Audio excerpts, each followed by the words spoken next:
Shop Chat. Shop Chat.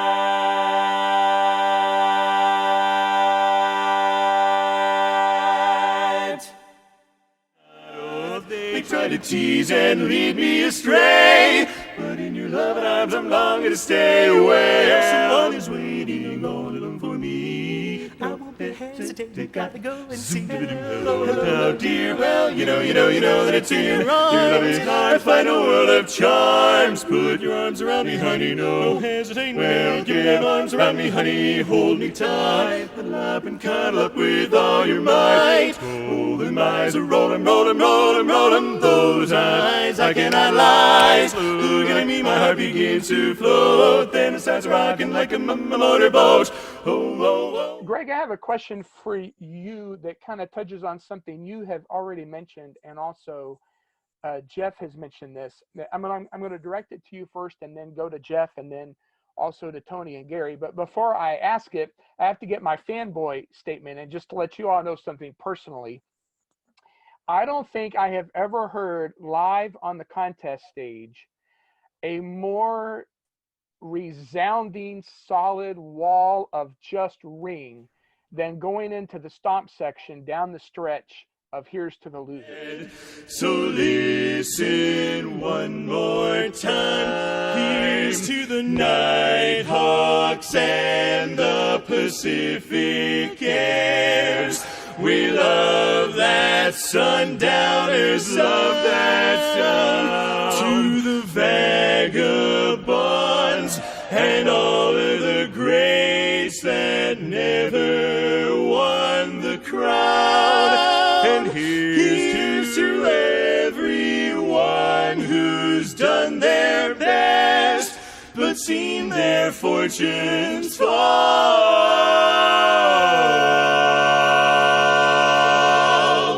And when I go back and watch it, I can watch that segment of that song over and over again. And I think there's a lot of us in barbershop who feel the same way just about that segment. I don't know if you all were feeling it in real time on the stage, but man, that is just some of my all-time favorite barbershop. I was just trying to remember the words. Exactly. That was it. That was the first time we all got the words right for the entire section. So I think we were just so like nerdy birdie bird. Oh, that's hilarious. Yeah. So, Greg, the question I had for you, you mentioned in one of the previous questions your view of why things happen and how to accept what happens and make use of them. So now, of course, there's going to be some people listen to this who think finishing second 3 years in a row is not exactly adversity. I would give anything to get a silver medal. I would certainly be at the top of that list. But context is everything, right? So there's a point at which you put yourself out there and come so close each time. I mean, that is difficult for sure. I mean, let's face it, there's not many quartets that have ever done what you guys did in competition.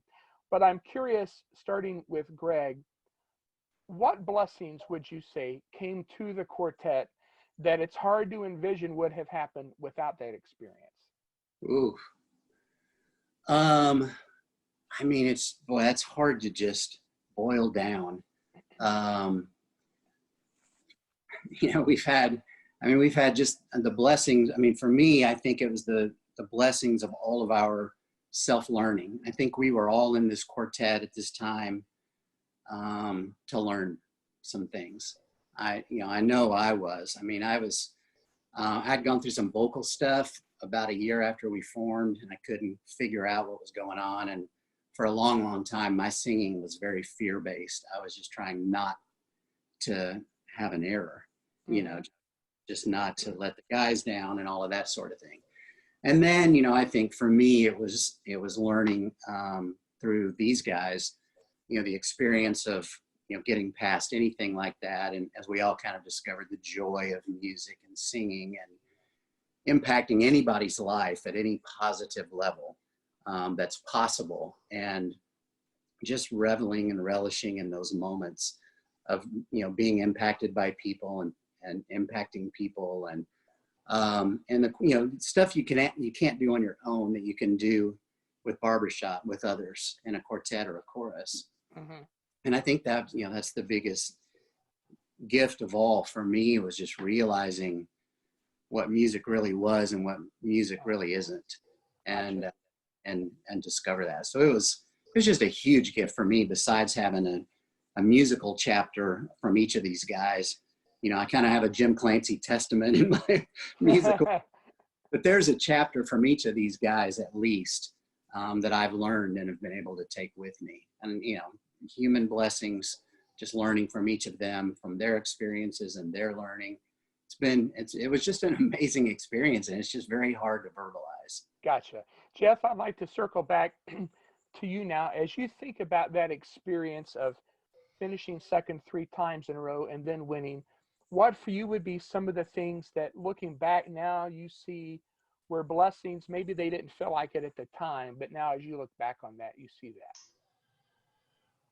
Yeah, I don't know if it's really related to the competition, not to evade your question, Shane, but what Max Q gave me was a family, a Mm-hmm. musical family. It gave me peers that I could create with and bring harmony and music to the world. And it took me a long time to grow up in this barbershop world, and to figure things out, figure myself out, figure out, you know, what's the best course for me. And it gave me a chance to show that to people for the, you know, the third time.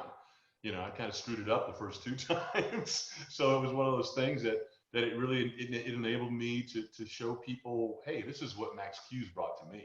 And, you know, it opened my heart, it opened my soul. Yeah. And, you know, one also very cool thing, you know, Greg and I come from the vocal majority. You know, Greg is the vocal.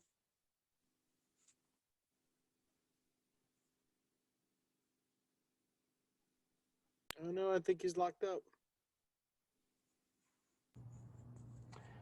Okay, we'll see if Jeff comes back here in a minute.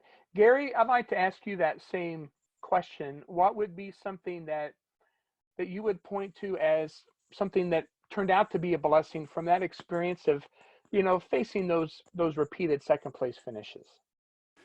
Well, I think the word adversity is kind of been used here, and you had mentioned it earlier. You know, coming in second is not a bad thing, and there's a lot That's of guys right. that would love that. And I'm in a quartet right now that would have loved to have been second. But you know, for us, it was unique, but so much of the learning was outside of the contest stage. Mhm. And when we came back from those experiences and said, well, what now? And sometimes the answer to that question was, you know, why are we doing this? And then the next day the question was, hey, I've got this idea. And our hive mind was something pretty spectacular because of not just the abilities of the guys in the quartet, but the connections to great things, be it connections to a great place for us to record in Dallas with Greg's connections, Mhm. or to the unbelievable connections we had musically to people who wrote for us, be it, you know, anywhere from the connections from the jingle world, Sure. all the way through barbershop and beyond. So for me, and I'm pretty sure for the rest of the guys, you know, Jeff was talking about it being a family. It really was a chance for us to just become better people, and stop worrying about what, you know, how people are going to react, or trying to go for a specific reaction, and just be real. Right. And for me, it was, I just got to spend more time in the trenches with my brothers, and it's hard to say, or hard to imagine what might have happened if we did win in one of the earlier go Sure. rounds. You know, would we have stayed together? Would there have been a For the Children? Right. You know, would there have been any of these other things that happened? And so I'm just really thankful and grateful now that it happened that way, because of the awesome trajectory we had after those You know, 3 silvers. Yeah. Gary, I think what's interesting, Shane, is that none of us are answering your question, because for some, you know, I think the reason '07 happened is because it wasn't that important to us anymore. Yeah. you know, I mean, competing and being with the barbershop family and doing well, but we just let go of that expectation. And like you Yeah. said, people, when it quit becoming the priority for them, that's when they had the success that they did. So I think Jeff's getting Yeah. this, but you know, so it's just like, there you are, buddy. You froze up for a minute. Well, that's great. Jeff, we kind of lost you sort of mid answers. We were just sort of talking about things that ended up becoming a blessing for you all, going through the experience of working through those contests. Was there anything else that you wanted to add on that point? Yeah, thank you, Shane. And sorry about that, fellas. It really, it, it really, what was cool, it gave Greg and I the opportunity to bring Tony and Gary into the vocal majority family. And Yeah. that really was something special. There's also one other caveat with that. You want to sing a song for us, Max Q? The wave off. Yeah. But it really, Hey, you gotta tell that story. You can't just. I'm not telling it. I'm not telling it. But, and I'll let Tony tell it. Well, let me just finish with this. And, you know, you mentioned before that we've been so blessed to be able to win prior to Max Q. But to be on the stage with you know, my pally Greg, and to see him win for the first time, that meant really more to me than it did to win myself. I mean, that was something that really warmed my heart, and it just made me so excited for Greg. You know, because Greg deserved it. He deserved it so many times prior. And just to see him get there, and I was able to be there with him, that was really a blessing for me. So, Tony, you want to jump in Thank with you, the wave buddy. off?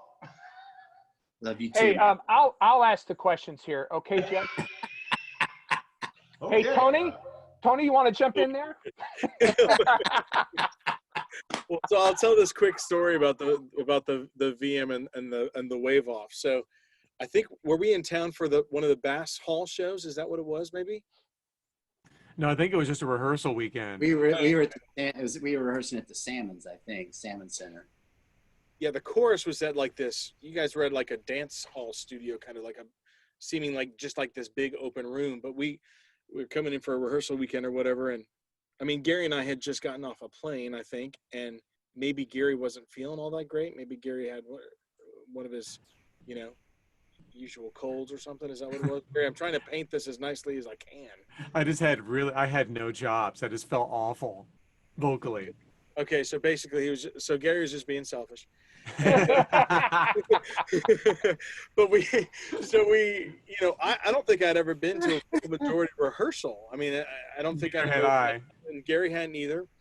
And we came in for this rehearsal weekend, or maybe whatever it was, but we come into Dallas, and we had a chance to go to the hall and see them. And I think we popped in maybe midway through or something like that. But I mean, you know, it was 120 plus guys up there. They had an audience, because they always had an audience of people that would come, you know, watch their rehearsal. And I mean, it was awesome. And they were, you know, super pumped, because obviously they, you know, the VM owned Greg and owned Jeff. I mean, they were, you know, obviously volunteers in the group, but so part of the legacy and the music making of the chorus. And Gary and I get there, and it's like, oh, hey, cool, welcome up, Tony DeRosa and Gary Lewis, you know, but, you know, immediately part of our family and everything else.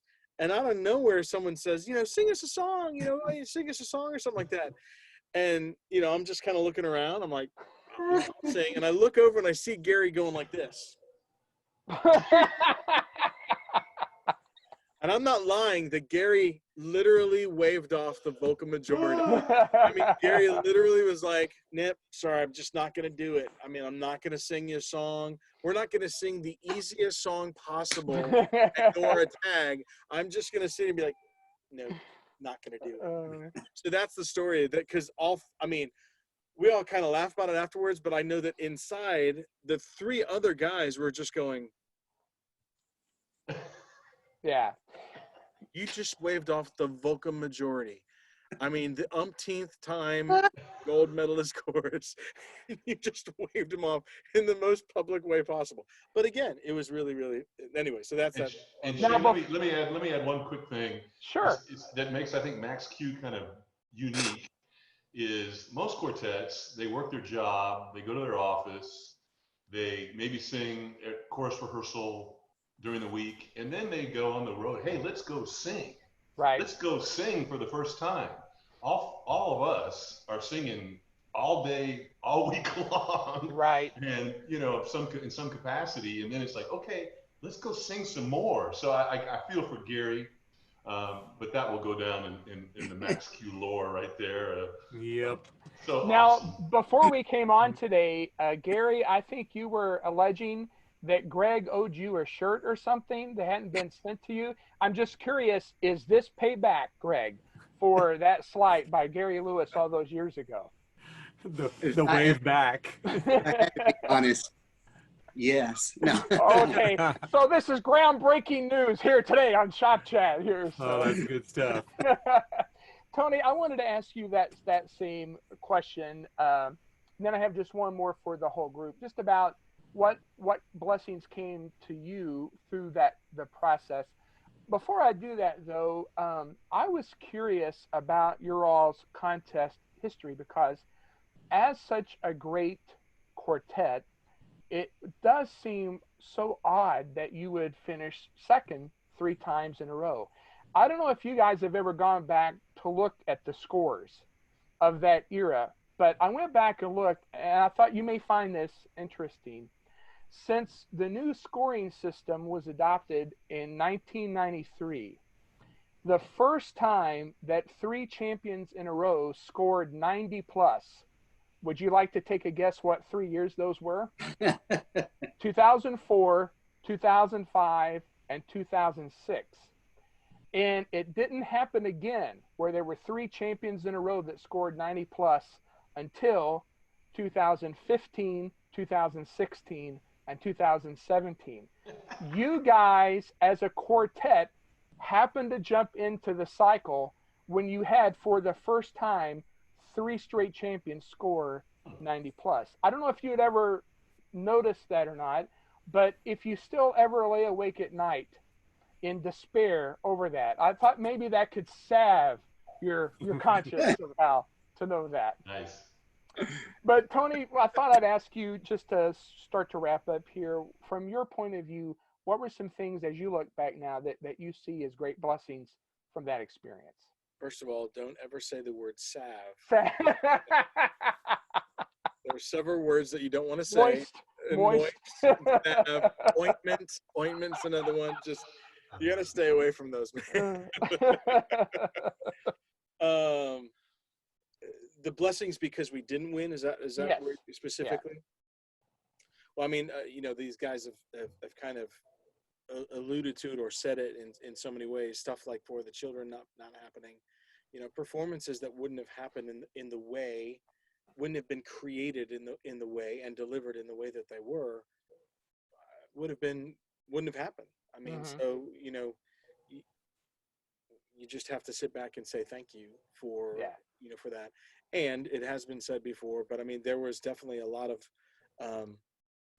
personal growth from a musical standpoint, from a performance standpoint, from an emotional standpoint, leading as far as how it leads to singing and delivering singing, that came from being in this quartet. You know, I mean, there's so many things that we as a foursome took for granted. I mean, literally from a standpoint of, because all 4 of us just did certain things. I mean, I know that there are a lot of music readers in our society as barbershoppers, but, you know, this quartet read music on stands that was recorded at that time, you know, right.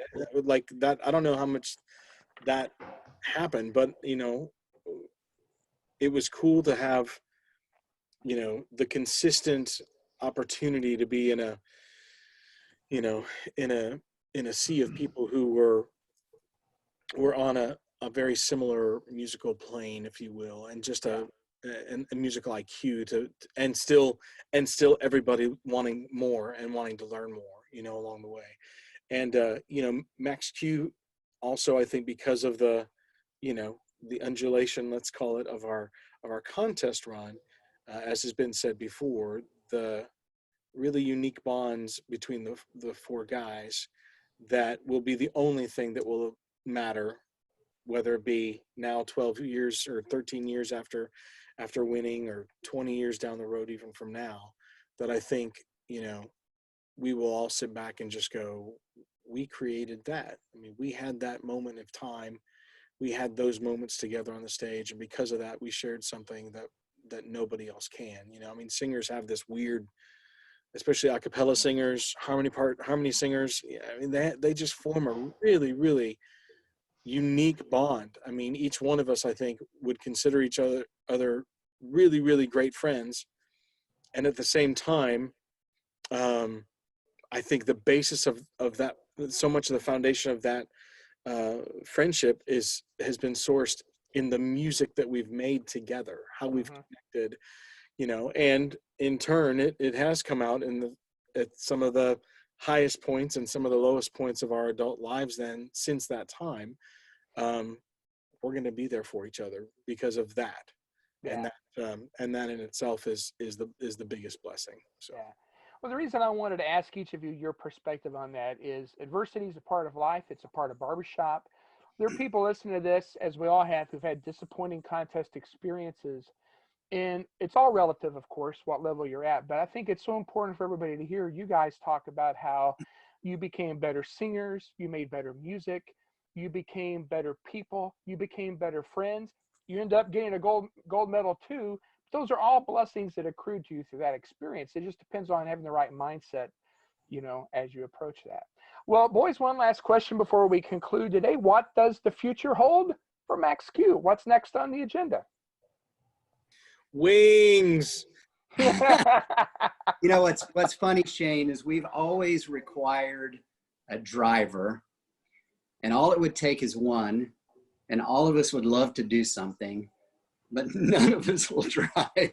So it's like we keep, hey, every now and then, wouldn't it be fun if we did this? Yeah. Yeah, who's good? And we all appreciate and respect that that's the way it's going to be. And then, sure. Oh, no, nobody has the moment, in the moment to drive it. But I don't think I am personally, at least from a recording standpoint, I don't think just my personal opinion, I don't think you've heard the last of Max Q. I think when the opportunity presents, we'll get back together and do something, and just for the sheer joy of being together and making music together. It's just my take. One of the rare times that the phrase, "you haven't heard the last of us," is a good thing. To know that we're going to hear again from Max Q. That's great. There was never a big farewell from Max Q because of that reason. I mean, and I think we all fell into that where, quartets have their, this is our farewell performance. And, right. and it just never felt like Max Q was, it's not like and it isn't like there is anything tremendously on the horizon for the group, but I do believe that at any time, if, as Greg mentioned, if one of us gets a strong enough itch to push hard enough, we'll record again. We're going to sing together again. And we're just going to meet again and have a great time doing it. We were supposed to be guest artists for the Heralds of Harmony 75th anniversary show. And I'm saying supposed to be because it was supposed to be this coming weekend, right, before all of this stuff happened. And has been rescheduled to August, but I have a feeling it's going to be rescheduled again into next year. And, Lord willing, that all of our health is in play and we are all available, Max Q will step into and just pick up and do that show as kind of a legacy show celebrating a legacy of 75 years. So that probably is the next biggest direct thing in front of us. But I'd like to think that at some point, when the temperature's right and the music is right and the moment is right, that we'll be recording something again. I mean, this quartet, I think for everything that we did on stage, this is an amazing recording quartet. And so having an opportunity, and we can do that, now or whenever. I mean, Gary's sitting in the middle of his studio and I just turned my screen off for no reason. I'm sitting in the middle of my studio, which You know, so I mean, we and Greg and Jeff have access, as Gary said, to an amazing studio there in Dallas. So Yeah. so we'll be around singing at some point. Well, that's great. Can't Well, wait. guys, thank you so much for taking time to open yourselves up so that the barbershop world can get to know you not only as a quartet but also as individuals and also as great friends. And I'll be the first to line up to buy that recording when it comes out. But thank you so much for being with us today. Thank you, Shane. Thanks, Shane. Shane. My So there pleasure. you have it, Yeah. ladies and gentlemen. Max Q, thank you for being with us today, and thank you for joining us for this episode of Shop Chat. Shop Chat. Shop Chat! Shop